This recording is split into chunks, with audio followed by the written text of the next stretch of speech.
Salut EB6, j'espère que vous allez bien. Ouvrez s'il vous plaît le livre de sciences à la page 92-93. Activité 3. Les actes volontaires et les actes involontaires. Vous avez déjà préparé tout seul cette activité, mais pour mieux la comprendre, on va la refaire ensemble. Tu fais du sport, tu cours, tu cueilles une fleur. Ce sont des actes que tu fais. Tu veux faire. Il s'agit alors d'actes volontaires. Cette fille, elle a envie d'étudier. Elle veut le faire. Elle a décidé de le faire. Elle le fait après avoir réfléchi. Ça dépend de sa volonté. Ce garçon, lui, il a envie de faire du foot avec son ballon, de faire du sport, de jouer. C'est un plaisir pour lui. Alors, lui, il veut le faire. De même, ce garçon, lui, il a envie de manger cette pomme. Alors, toutes ces activités, parce que ça dépend de notre volonté, nous, on veut les faire. On les fait après avoir réfléchi. On les appelle actes volontaires. On passe maintenant aux actes involontaires. Ce monsieur, il était en train de se promener et il marche sur un clou.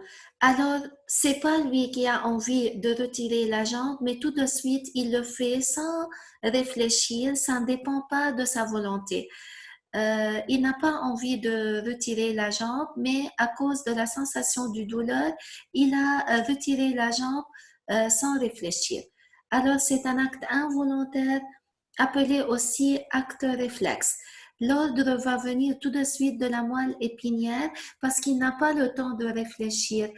S'il va attendre et réfléchir, il va se retarder, alors le clou va s'enfoncer beaucoup plus dans son pied et le problème va être beaucoup plus grave. De même pour cette fille qui marchait toute seule dans la forêt, elle a peur. Alors sans le vouloir, son cœur bat vite et son rythme respiratoire devient rapide. Tous les êtres vivants sont tout le temps en train de respirer. C'est pas eux qui ont décidé de respirer. Ça ne dépend pas de leur volonté. Tout le temps, sans réfléchir, ils sont en train de respirer. Et même le cœur qui est tout le temps en train de battre, ça ne dépend pas de notre volonté. Sans réfléchir, tout le temps, il est en train de battre.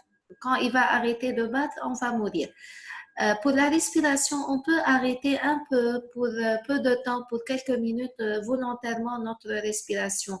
Mais lorsqu'on est en train tout le temps de respirer, c'est un acte involontaire. Alors, involontairement, ici, parce qu'elle a peur, son cœur bat plus vite et aussi le nombre des mouvements respiratoires, inspiration et expiration augmente. C'est pour cela le rythme devient aussi involontairement plus rapide. On passe à l'exploitation numéro 1. Cueillir une rose est-il un acte volontaire ou involontaire justifié? Moi, j'ai envie de cueillir cette rose. Elle me plaît, alors je décide de la cueillir. Ça dépend de ma volonté. J'ai cueilli après avoir réfléchi parce que j'ai envie, je veux le faire. Alors sûrement c'est un acte volontaire. Numéro 2. Retirer la main piquée par une épine est-il un acte volontaire justifié? Alors, quand j'étais en train de cueillir cette rose, une épine m'a piqué involontairement, sans réfléchir. C'est pas moi qui a décidé de le faire. Je retire tout de suite ma main.